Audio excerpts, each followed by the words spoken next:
Shalom Chaverim. We're so glad to have you back for another episode of our podcast. If this is your first time listening to us, prepare to have a new favorite thing to do. But just to give you a brief overview, I'm Ron. And I'm Naama, and my voice is a little bit hoarse, as you can probably tell. And we are teenagers from Israel who came to Cincinnati about half a year ago to volunteer in the Jewish community and to teach about our lives back home. It's been an amazing experience so far.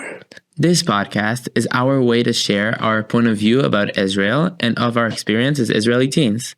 In our first episode, we talked a little bit about the program that brought us here and the work that we're doing as young emissaries in the diaspora. Last episode, we had a chance to dive deep into cultural differences between Israel and America, all the ways that we are different and all the things that we have in common. We also debunked myths about Israel and talked about coexistence and how it looks from our eyes. And today, we're excited to move on to our next topic, and it's an interesting one. But before this, let's talk about the word that will tie everything together, our word of the day. Today's word of the day is Yom. Pretty easy to pronounce and definitely way easier than the two words that came before it. Yom in English simply means day. But when we look into our topic, the simple word gets a bigger meaning. I think we kept you waiting long enough. Let's talk about today's topic, the Yoms, Israel's national days, each commemorating a different significant event in our nation's history. We have three big Yoms that are all observed one after another. The first one is Yom HaZikaron l'Shoah u'Lagvura, or in short, Yom HaShoah. On this day, we commemorate the 6 million Jews that were murdered during the Holocaust by Nazi Germany and its allies. We also remember and honor all those that acted with heroism during the war, whether it was Jews that endured and survived under the Nazi rule, or non-Jews that decided to help and protect Jews. They are all called the righteous among the nations. The big motto of Yom HaShoah is to remember and never forget. About a week after Yom HaShoah, we observe another national holiday, Yom HaZikaron לחללי מערכות ישראל ולנפגעי פעולות האיבה, or in short, Yom HaZikaron. This day is about remembering the fallen soldiers from the wars of Israel, as well as victims of actions of terrorism. And just a day after, we celebrate our last Yom, Israel's Independence Day, or Yom HaAtzmaut. It marks the day that Israel declared its independence from the British mandate that controlled the land until then. And that was how many years ago? 77 years! It's crazy to think that the country we know and love today hasn't even existed for that long. There are many Israelis who can say that they are older than the country that they live in. Those are people that got to experience Israel as a newborn country and see how it developed into the advanced place it is today. A lot of them experienced loss during the Holocaust, fought for our freedom in Israel's wars, and finally got to celebrate our independence. That's amazing. And it connects us to the next thing we want to talk about. Why are those national days, or Yoms, so close to each other? Right? Shouldn't they be more spread out? To commemorate lives lost one week after the other is a lot to process for a person, especially when they are expected to go dancing and celebrating the day after. I agree with you. It can be hard. And those three Yoms each carry immense significance that shouldn't be overpowered by other events. But it's also not a coincidence that they are so close together. Right? The proximity of those days tells the story of our people. From the disaster that befell the Jewish people during the Holocaust, to fighting for the solution to the disaster, and eventually achieving Jewish sovereignty in Israel. It gives us the chance to remember our history every year by commemorating what took place. Exactly. And while we're at it, let's talk about what these days look like for us in Israel. I know that the Holocaust is a widely talked about topic all around the world, and not just in Israel. It is one of the biggest tragedies ever, and non-Jews and Jews alike feel the need to commemorate and remember it. Yes, the major difference between how it's observed in Israel versus internationally is actually its date. Many people around the world observe the International Holocaust Remembrance Day, which happens on January 27th. That day marks the liberation of the biggest extermination camp that was used by Nazi soldiers during the Holocaust, Auschwitz-Birkenau. But in Israel, it's a little bit different. Yom HaShoah is observed on the 27th of the Hebrew month of Nisan. That day marks the Warsaw Ghetto Uprising, which started in the spring of 1943. Interesting fact. The reason for this date is because when it was set by Israel's government, they wished to highlight the heroism during the Holocaust rather than only the victims. So, while Yom HaShoah, or its international equivalent, are widely recognized, Yom HaZikaron and Yom HaAtzmaut are more unique to Israel specifically. Totally. Just to give you a little look through our eyes on Yom HaZikaron and Yom HaAtzmaut, let us walk you through what those 2 days look like for us. During Yom HaZikaron, we often go to ceremonies in our towns and neighborhoods. A lot of schools have their own ceremonies, and kids take part in them, reading poems, singing songs, performing dances. It's a big part of growing up in Israel. Yeah, it's actually really common to be a part of those ceremonies from a young age. I remember practicing for weeks, standing still while the siren played, learning songs that still give me chills. For anyone who doesn't know, the siren that Naama is referring to is a memorial siren that is sounded 3 times. One on Yom HaShoah, one on the evening of Yom HaZikaron, and another on the morning of Yom HaZikaron. Each one marks a moment of silence when the whole country stops to remember. If you're ever in Israel, now you know not to get scared. Anyways, as we grow older, the ceremonies change. We go to bigger, more centrally located events, especially in the evening before Yom HaZikaron begins, and again the next morning.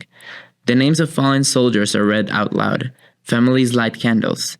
Sometimes people share personal stories. It's heavy, but it's also really meaningful. Sometimes it feels like we leave the heartbreaking ceremonies and walk right into a big party. This change can be so hard for the families that are mourning. I mean, how can they celebrate the independence of Israel while they're still wiping the tears from the grief over their loved lost ones? Exactly. For a lot of families, that transition feels almost impossible. One minute you're standing by your loved one's grave, and the next minute there are fireworks. It's jarring. But at the same time, many of those families say that this is exactly what their loved ones would have wanted. To be remembered, yes, but also to see the country they died for celebrating and growing. Yeah, it's a difficult balance. That's what makes this moment so Israeli. It's the tension between pain and pride, between loss and life. We cry and we dance. We mourn and we celebrate. It's not easy, but it's who we are. Definitely. My best memories are from Yom HaAtzmaut.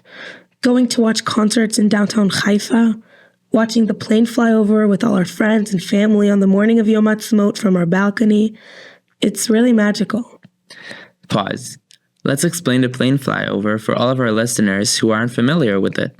Of course. So, every year on Yom HaAtzmaut, the Israeli Air Force does this amazing air show across the country. Fighter jets, helicopters, and sometimes even cool vintage planes fly in formation over the major cities and beaches. Yep. And it's more than just a cool air show. It's actually a symbol of Israeli pride, strength, and independence. It's the Israeli Air Force's way of celebrating the fact that we have a state, a military, and the ability to defend ourselves. It really is amazing. Ron, how do you celebrate Yom HaAtzmaut? Well, I have some great memories from Yom HaAtzmaut. Barbecuing with my family, going out with friends, celebrating with my community in my old elementary school, even while I was already in high school, just being surrounded by celebration. Israel transforms during Yom HaAtzmaut. You can feel the happiness in the air. The flags, the music, the street parties. There's this huge sense of family and community everywhere you go. And what's so unique is how all of the joy comes right after such a heavy, emotional day. That's why the transition between Yom HaZikaron and Yom HaAtzmaut can feel so intense. Exactly. And that's what makes the Adlakat Mesuot, the torch lighting ceremony, so powerful. The torch lighting ceremony is a ceremony that started back in 1950. And every year since then, 12 torches have been lit to represent the 12 tribes of Israel. The people chosen to light the torches are everyday heroes, people who've made a big impact on Israeli society.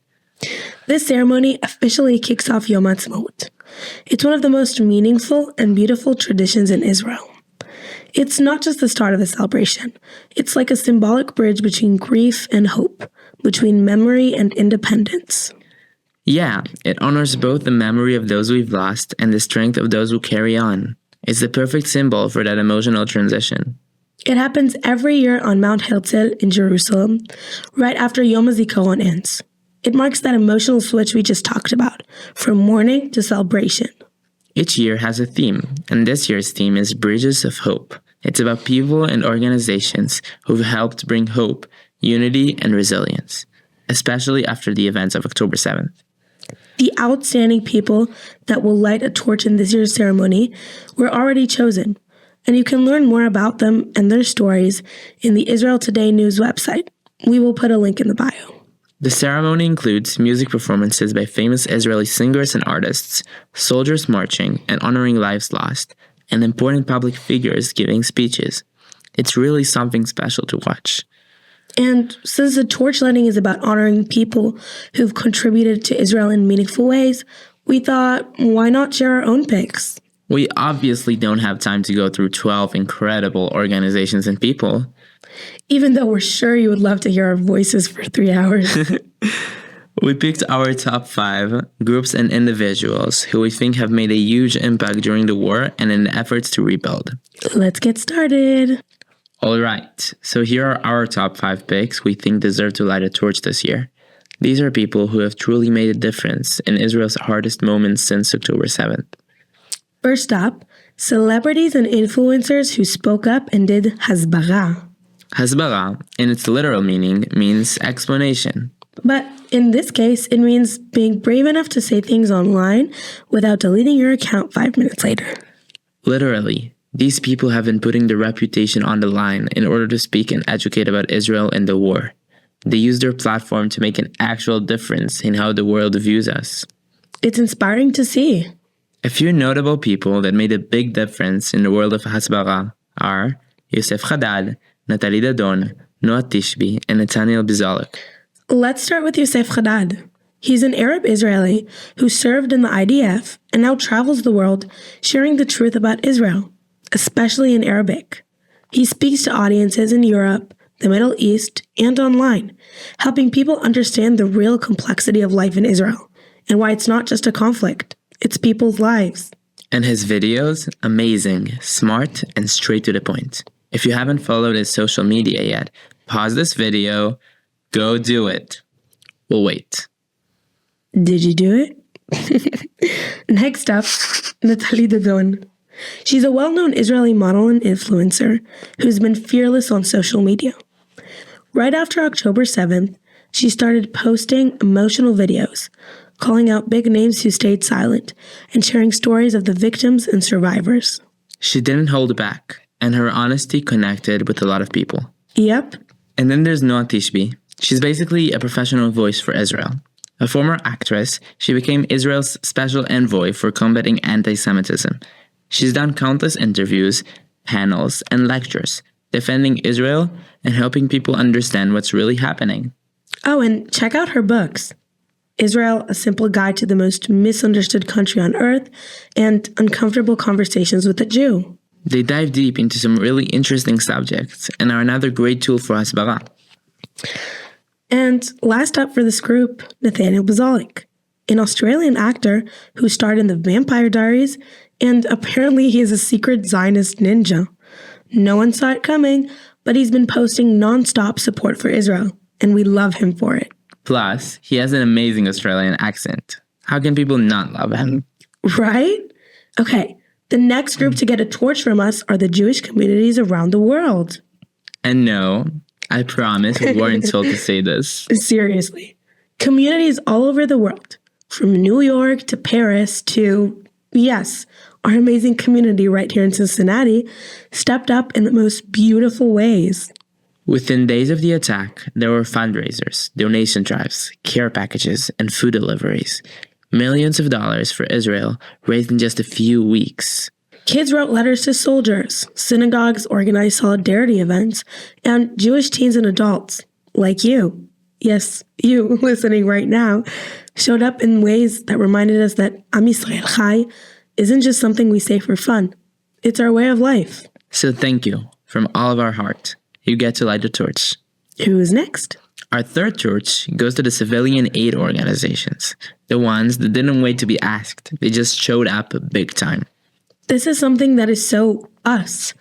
I mean, both the Jewish and Israeli communities stepped up to help. No questions asked. Yep. Well, most of us were trying to figure out what just happened on October 7th. These organizations were already in action. We're going to say a few words about some of these amazing groups. Zaka, United Hatzalah, and Leket Israel. These are just a few of many incredible organizations. Let's start with Zaka. These are the people who run towards disaster scenes when everyone else is running away. They're volunteers who help in emergencies with first aid, search and rescue, and most painfully, identifying the bodies of victims. That's what they did on October 7th. And we appreciate them immensely. The next organization is United Hatzalah. This group was in the field on October 7th, treating the victims and trying to help wherever they could. They are the first medical responders, and they made a huge impact. They are amazing. The last organization we'll talk about is Leket Israel. Leket Israel is Israel's national food bank.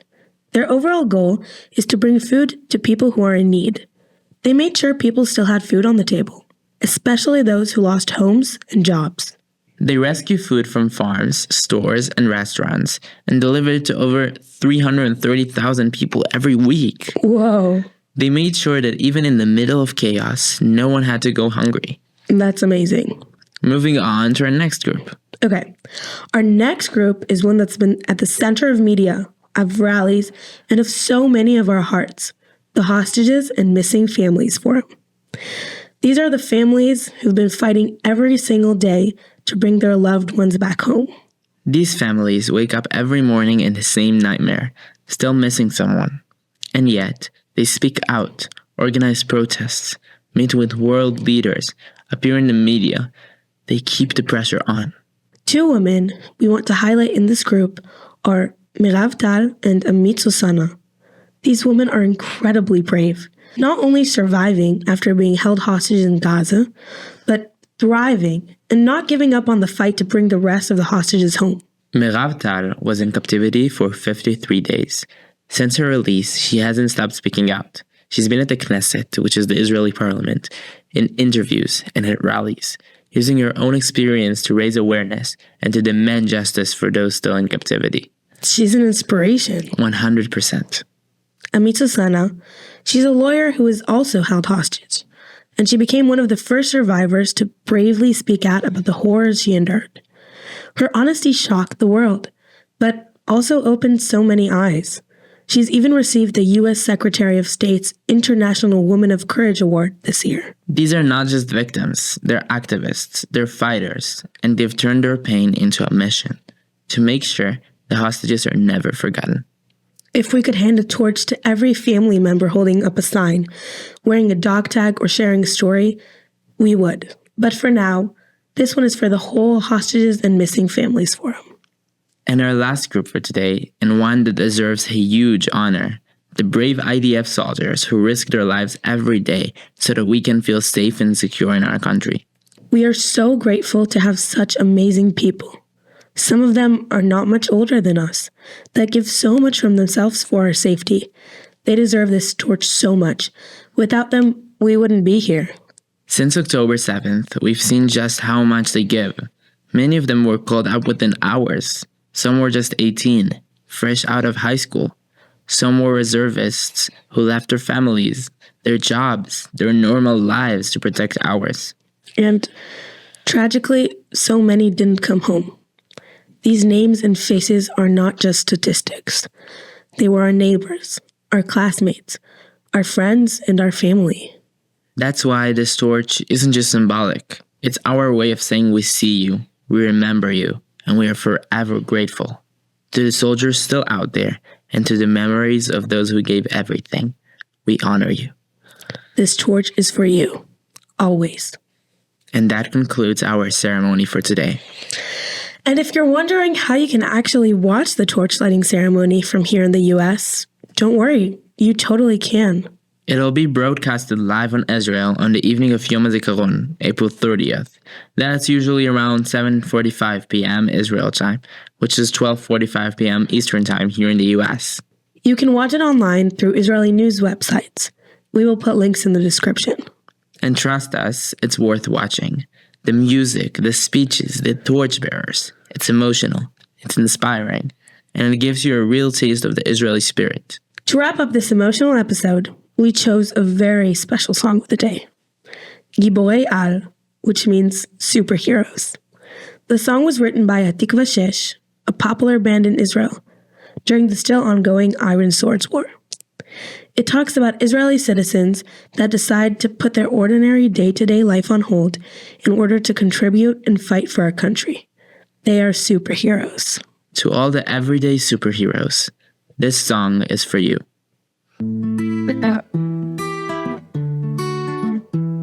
אז המורה לתנ"ך בגבעתי, המורה ללשון מודיעין, השכן מלמעלה קבלן עבודות, אבל חודש כבר במילואים. עורכת הדין היא קמבצית, עושה משמרות באוגדה. אחיה איש הייטק בכיר, עכשיו הוא צלף על גגות ברצועה. מנהלת הסניף הקשוחה של הבנק היא סמג"ד ביהודה ושומרון. דורון הוא בעל חנות צעצועים, עכשיו הוא מ"פ בשריון. והמדי שלנו כפרה, שלרוב מזמר בקיסריה, הוא לוחם הנדסה מתאושש בגבורה, אחרי שנפצע בלב עזה. נכון כולם נראים רגילים, אבל אנחנו עם של גיבורי על. לחוטפה תמיד מסתתר חייל, מוכן להציל את העולם.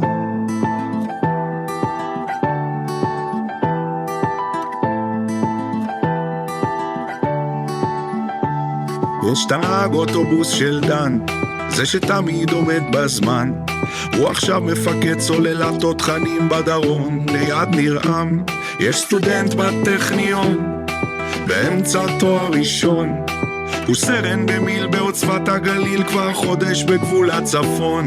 יש פה דוגמנית פרמדיקית, יש פה חשמלאי שהוא מגיסט. יש את יוני נגן סקסופון מחונן שהוא קודם כל מטקליסט. יש לכולם ארוני סטאר, או ארגז גדול מאובזר. יש פה סט של מדים וגלימת מילואים, מוכנות תמיד לאתגר. נכון כולם נראים רגילים, אבל אנחנו עם של גיבורי על. בכל אחד תמיד מסתתר חייל, מוכן להציל את העולם.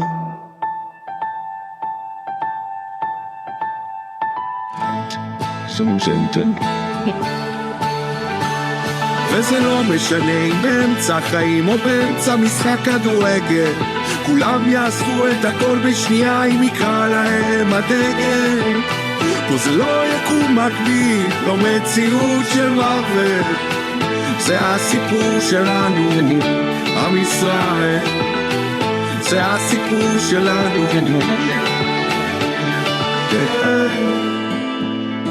נכון כולם נראים רגילים, אבל אנחנו עם של גיבורי על. לחוטפה תמיד מסתתר חייל, מוכן להציל את העולם.